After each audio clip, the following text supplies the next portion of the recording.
In an ecosystem, an organism which depends on another organism for energy can never outgrow the population of its prey. So, a species to have a large population, it should obtain its energy from the most abundant food source, or it should obtain energy from different types of food. I'm not saying a tiger to turn vegan. The thing is, economic system has the same story too. In every economic system, as the economy grows, the energy consumption grows. Maybe it's the other way around. As the energy consumption grows, the economy grows, because the extra energy opens the door for new possibilities. In the early days, when people depended on wood as the main energy source, the economic growth was slow. After using fossil fuel as mainstream, the economic growth was higher than before, because the new energy opened many possibilities. Even though our economy is growing, is it growing as fast as it was intended to be? Or are we just relying on not too abundant energy source just because it is conventional? India holds the rank of second highest producer of coal, but still it is the third highest importer of coal. Then what happens to the coal that the country is producing? Yes, nearly 72% of it goes to the combustion chamber of thermal power plants to energize the grid. Coal is an energy dense and cheap fuel. That's why it is mainly used in most of the energy intensive industries as a heat source. So, to meet the demand for coal in energy intensive industries, India is forced to import high quality coal. But relying on coal for too long may slow down the economic growth. Here is why. India gets more than 50% of electricity from coal power plants, which are just 33% efficient. And India is a developing country, which means it needs tons of steel and cement for upcoming infrastructures, which means the coal demand is predicted to go up. As coal import has risen 220% since last 10 years, coal may be a cheap fuel, but it costed us 18,500 crores just on importing coal for this year. So it would be better to use coal for industrial needs. So shall we just turn off the grid to supply coal for other energy intensive industries and cut the cost of coal imports? No, we should not reduce our demand to meet the supply, but we should try to increase the supply to meet the demand. That's why in 2019, the Indian government has commercialized the coal mining to produce more coal. This would be a great move, but will it be sustainable? The coal we are mining is a low quality coal, which means it will take a lot of coal just to reduce the dependency from coal imports. So it would be better to look for other alternatives to power the grid, which is cheap and sustainable. By looking at data of electricity production, it is clear that the coal's share is slightly decreasing over past 5 years. Don't get confused. Coal demand is growing, but the growth is slow due to the major alternative energy sources like solar and wind power. Hydropower is also playing a big role, as it is providing about 46 GW of power. But to replace coal, we need more hydropower. Considering the fact that the hydropower is not limitless, we can get up to 140 GW of hydropower by extracting energy from every water resources. That would be enormous, but we can barely reach our daily demands by hydel power only, assuming that it runs 24/7. But we can't do that, as construction of new hydel stations are facing ethical and ecological issues, and releasing the precious water inconsistently without considering the water usage for agriculture would be a nightmare for the country. And transporting the electricity over longer distances may cause serious losses, as power stations are not decentralized. So what we need is a decentralized and abundant resource. They are the fastly growing solar and wind farms. Over the decade, the solar and wind has managed to cope up with other power plants in production of electricity. Let's look at the solar first. Over a decade ago, solar was not at all established. It had a total installed capacity of 65 MW in 2010. But now, in May 2021, the energy which we get from solar has reached about 40,000 MW. This is due to the technological advancement in electronics and manufacturing methods like photolithography, and also due to the encouragement of government through its acts like National Solar Mission in 2010. Government acts has helped many technologies to survive in its infancy. So that's it. To replace coal with solar, we just need more solar panels. Thanks for watching. No, here comes the problem. As we use the electricity right when it is produced, To light an extra bulb, there should be a power plant working just a little bit more to provide the electricity we needed. Running the grid entirely from solar during the daytime is possible by adding more solar panels. But if we add solar panels to reach demand during peak hours of energy consumption, that energy would be wasted during the low demand hours of the day.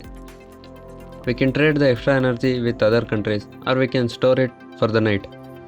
But in today's energy demand, we need a huge battery farm, considering the average demand in night as 115 gigs. To power up to 10 to 12 hours, we need a total storage of 1.1 to 1.3 terawatt hour of storage. Considering the best storage as lithium-ion batteries with an energy density of 250 watt-hour per kg, we would need a 46,000 tons of lithium-ion batteries, which may cost us about 1 lakh crore rupees. That would be way more costlier. But lithium-ion batteries are getting better and cheaper, but still it is not meant for long-term storages. There are other technologies which have a promising future, like liquid state batteries and pumped hydro, which are meant to be cheaper and long-term storages. Installing huge batteries like this will take more time and money, but we have another way, that is getting energy from other power plants at night without entirely depending on solar. Now we are on our way to almost replace the coal. You may be wondering why we are not speaking about the nuclear power plants. Don't worry, I heard you. The nuclear power plants are awesome. The atoms that only meant for destruction and chaos is now playing a dominant role in growth and development. As compared to coal, nuclear fuel is 1 million times energy dense. The fact that the count of nuclear power plant is stagnant over 5 years is quite obvious. That is, its waste are dangerous and hard to get rid of. And geographically we don't get rich uranium belts. The problem with nuclear energy is not about the interest of government, but it's the natural consequences. As India's domestic uranium reserves are small and nuclear fuel is mainly imported, but scientists and engineers are trying to extract energy from thorium-based nuclear power plants and make it mainstream.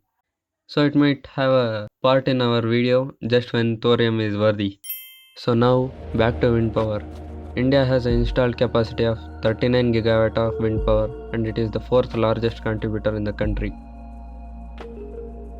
With today's technology, offshore wind farms are being built since 2017. Even though the wind farms in the country comprises of 10% of installed capacity, only 4% of energy production comes from the wind. Most of the energy is produced aftermath of summer due to the increasing monsoon winds. Around 60% of wind energy is produced in these months, that is from June to September. But this period is limited to monsoon. But installed capacity of wind farms can reach a maximum of 2000 gigawatt according to an estimation in 2011 by TERA University. And wind surface velocities are being recorded from many years for placing wind farms in an optimum manner. Replacing coal entirely is a technical, political, and economical problem. To replace coal gradually, the country should increase the wind and solar capacity to reach increasing demand. And to efficiently store energy and keep the grid consistently without causing a blackout is a complex problem.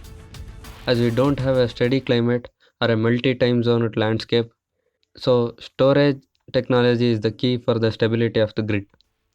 And technologies like smart grid, where producers can get information about the rising supply from other producers and fluctuation in the demand from customers, may have a big role in the maintaining stability of the grid in the near future. Every year, the installed capacity of grid is increased to maintain the upcoming demand growth. On average, India is increasing its installed capacity by a factor of 13 to 14 gigawatt in recent few years. The installed capacity is greater than what we use because to maintain the situations like sudden peak in demand or technical failures in the power plant. The demand in the peak hours is 135 gigawatt, which is 35% of the total installed capacity of 383 gigawatt. This is to face the challenges we discussed earlier. Due to the cheap manufacturing methods, the new solar panels and wind turbines are profitable than the most of the thermal power plants. So that makes the question not about could we replace the coal, but about when we are doing it. Even if we transformed 0.1% of land of India into a solar farm, we can get up to 160 gigawatt. By considering the cost of Pavagada Solar Park in Karnataka, the average cost of solar farming 1 square kilometer is about rupees 280 crores. That means about 8 to 10 lakh crores to transform 0.1% of land. So by increasing budget on renewables, we can cut off the cost we spend on coal and replace it with a clean energy. Even rooftop solar has a significant impact on replacing carbon footprints from the grid. As we are trying to use solar and wind as a main source of energy in their respective peak production, and we can stabilize the grid by hydel and other renewables. Storages like pumped hydro and other storages can increase the stability further. A stable renewable power sector can boost the economic growth as it was intended to be. As the world is suffering from the problems of climate change and global warming, renewable sources are the solution for them. As we are not only cutting the carbon footprints from power sector but also from the liquid fossil fuels in the transportation sector by electrifying the vehicles. In 2018, Delhi government decommissioned the Rajghat thermal power plant and declared its 45 acres of land as solar power plant. 100% renewable and sustainable energy is not just a fantasy anymore. It's happening in states like Uttarakhand, Himachal Pradesh, Arunachal Pradesh and Sikkim, where the states has reached 100% renewable energy state. And states like Karnataka and Kerala are on the verge of this stage in the near future. It's all about the time and effort we provide for this change. As always, thanks for watching.